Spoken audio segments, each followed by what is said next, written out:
Hello everyone, I'm here with a new Mule video. This one is about the object store functionality applied to a simple use case, which is the currency conversion to store a list of currency exchange rates for between euro and different other currencies.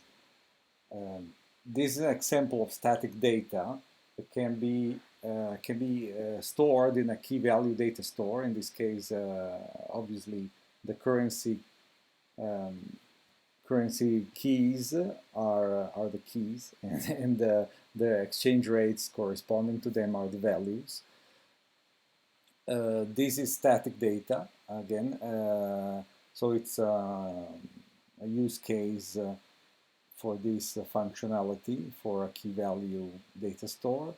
We have seen in the MuleSoft training that when we do polling, we use watermarking, and that uses normally also that uses a data store, and also the cache scope of Mule ESB uses a object store. So it's not a substitute for a complete database, either SQL or NoSQL, but can be used in different useful ways.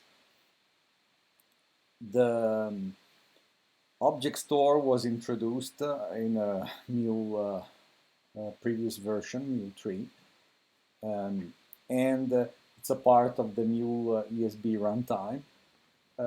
Then, even before the release of Mule 4, Object Store version 2 was introduced. Object Store version 2 is particular because when an application runs, a Mule application runs in Cloud Hub, it will use the object store in a separate process, so it's not running within the same worker which really runs the application in Cloud Hub. So for details, please see the MuleSoft documentation, because this is I'm not going to go into the architectural discussion on this topic, but let's see how we can use the data store to store this kind of static information. There are alternatives. The alternatives are basically another type of cache. The very well-known cache is cache. This is part now owned by Software AG, which is a competitor of MuleSoft.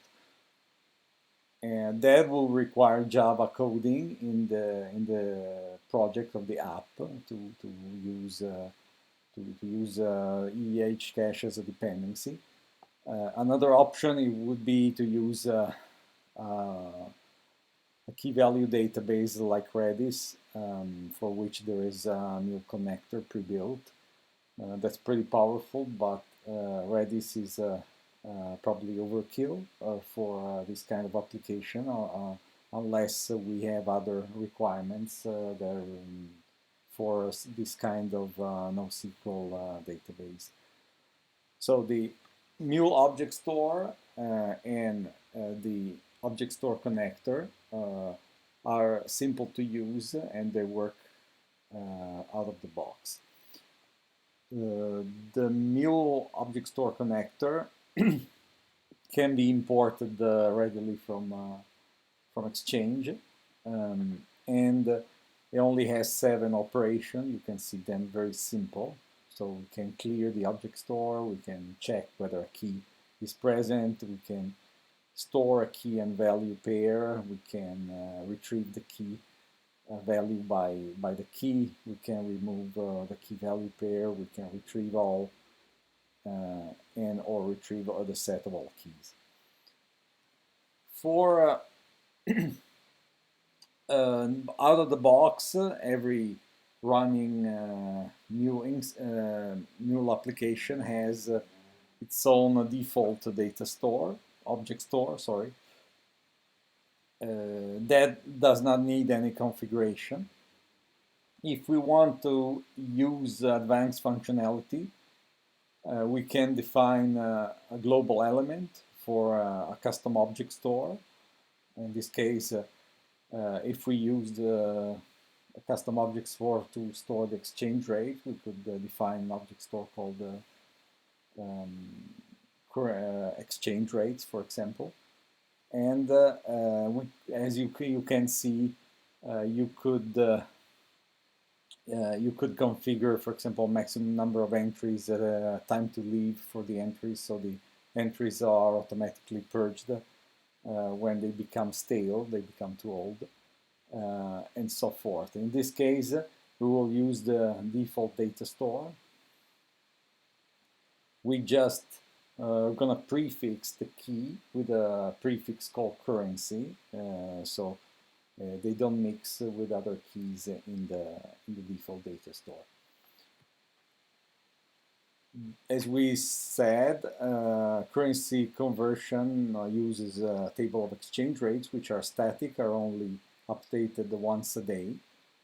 So during the day, we would not need to, for example, to call an API to retrieve the exchange rates, but we would better cache this table of exchange rate in a key value data store, such as the object store, so it can be accessible very efficiently, can be accessed very efficiently by your Mule application. In this example, I'm going to use a free API from exchangeratesAPI.io. It provides exchange rates with euros from a number of currencies from the European Central Bank that updates at 4 p.m. CET every day. So what we do is to just call a trivial GET request on this API, which is not even secured. It's very, very simple, as you can see, and returns a simple JSON document with the exchange rate between in this case euros and other currencies, and the date and the reference date for the exchange rates. We want to cache this information in the object store and then query it, look it up in the object store when we need it, instead of calling this API over and over. Well, how we cache it? We're gonna prefix each currency key with currency dash, and then use this as a key, and then have it associated with this value, which is the exchange rate with euro. You can see two examples for US dollars and British pound. And the reference date is something we want to store in a special key called exchange rate date, because then we want to be able to detect in the object store whether this exchange rate information is current. If it's more than 1 day old, we need to refresh the information in the object store from the API. So we're gonna see this simple logic in Anypoint Studio shortly, and also some logic to test it, a simple currency converter, and the works exposes a get operation, a get HP operation, taking two query parameters, currency and amount, and that provides, as you can see, the conversion to euros from that currency and amount. This project is on GitHub. You can see the link at the bottom. So just we're gonna go into that and we'll see how that works. So now let's walk through this simple Mule application. So I will start with the logic to implement the caching of the exchange rates in the object store.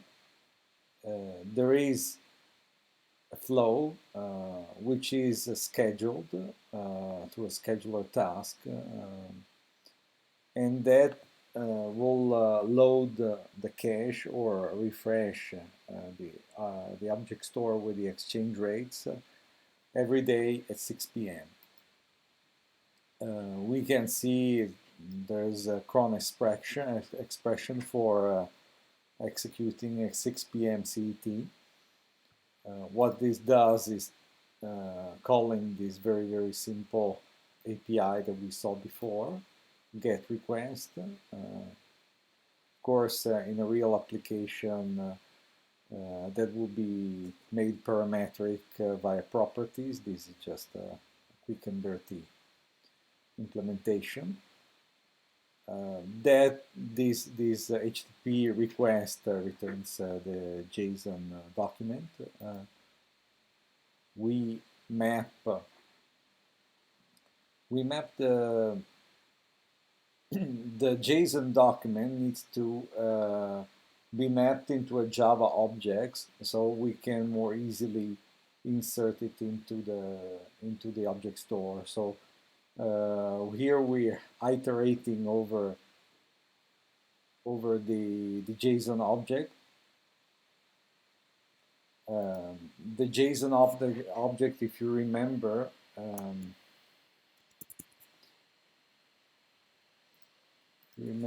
uses a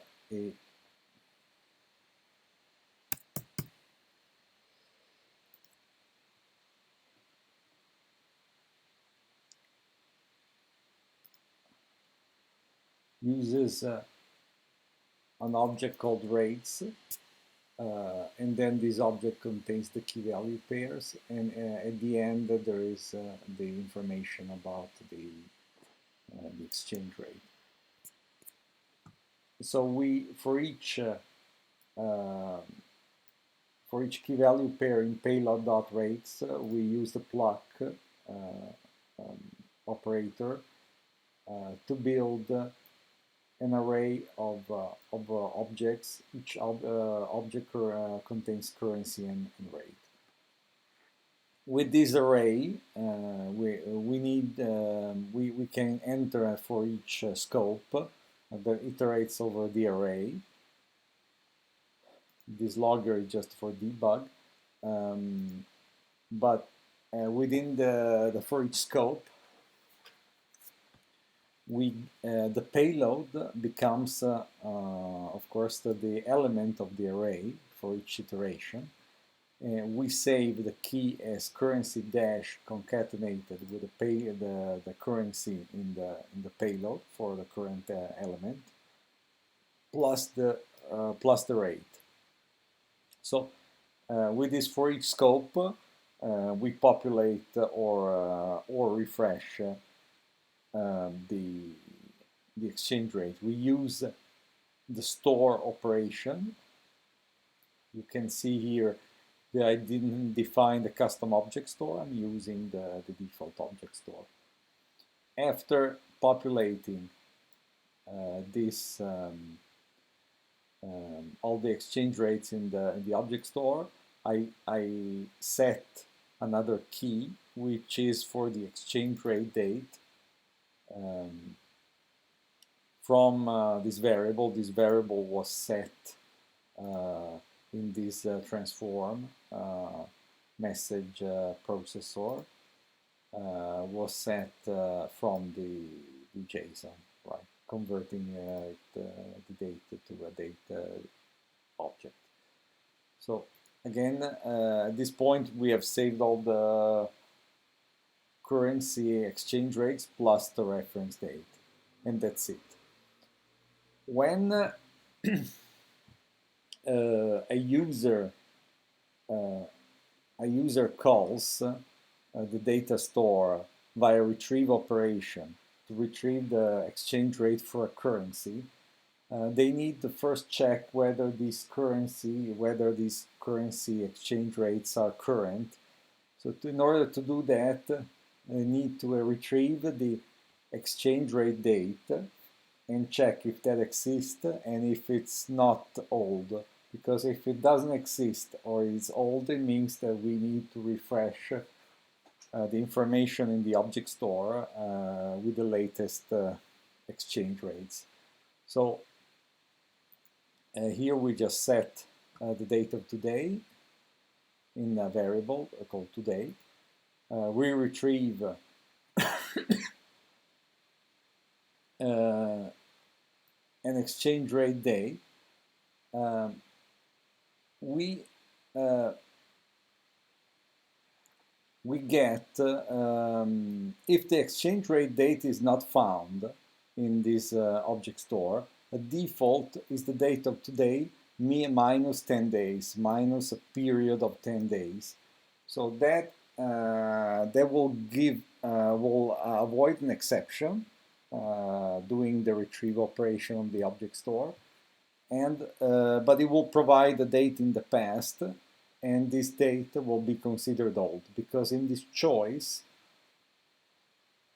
we check whether choice router we check whether the days between the exchange rate date and today is bigger than 1. So if the exchange rate date stored in the table in the object store or defaulted by this default value, which is 10 days in the past, if that is more than 1 day old, then we need to get new exchange rates by the API. In this case, we invoke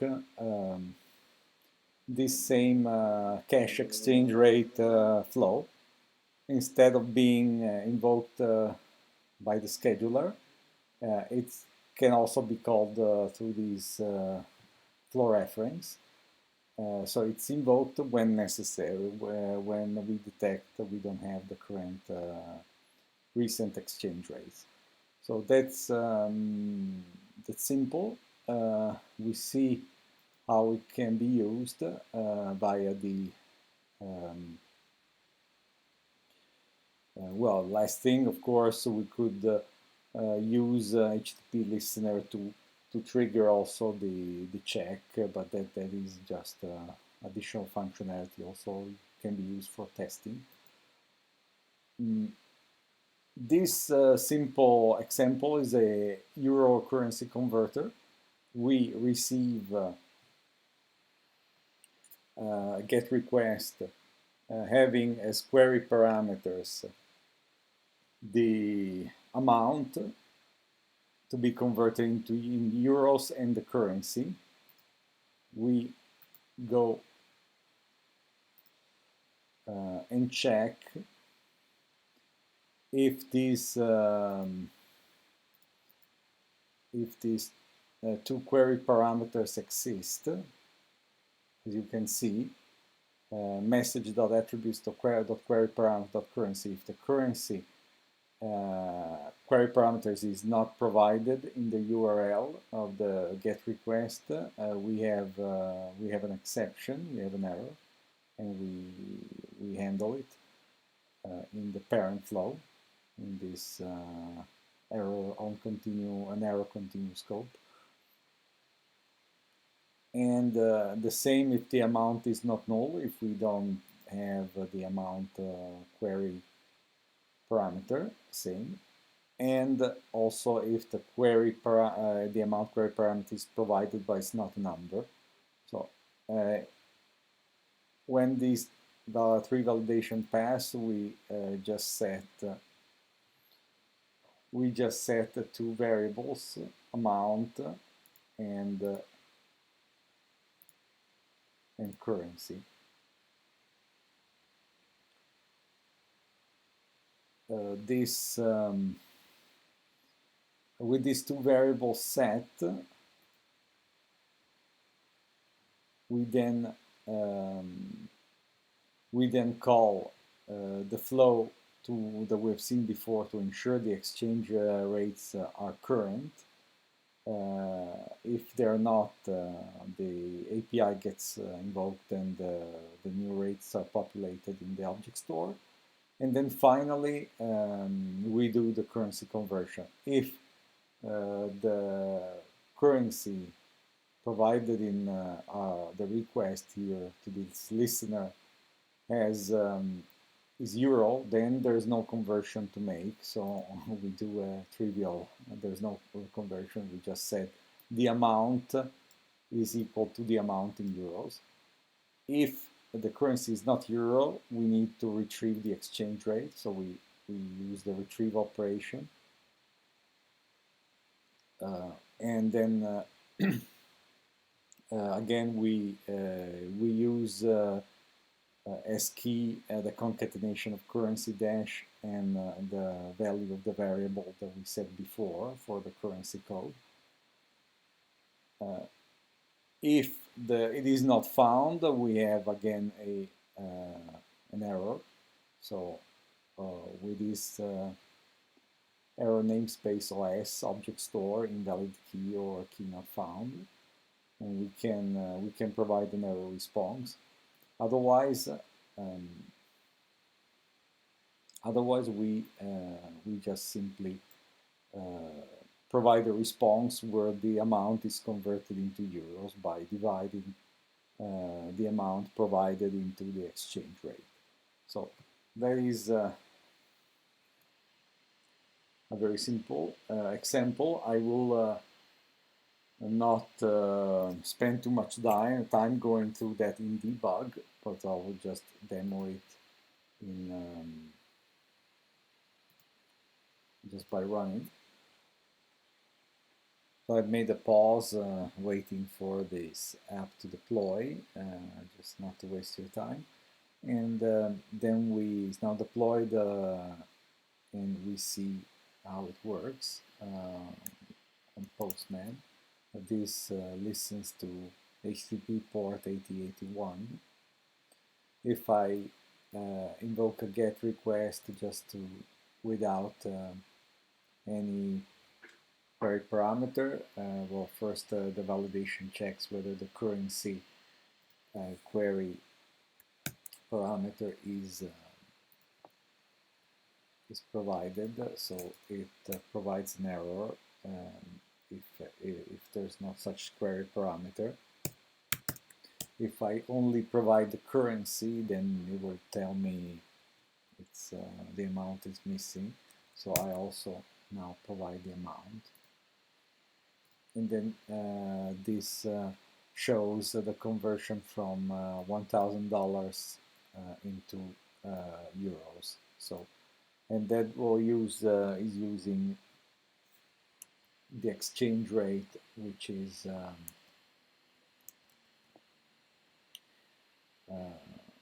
retrieved in this process or in this get exchange rate. First, as we saw before, it checks whether the exchange rates stored in the ObjectStore are current, and then if not, it loads them. So this is it. Just feel free to clone this GitHub project and try it for yourself in debug mode. And I'll see you at the next video. Thanks.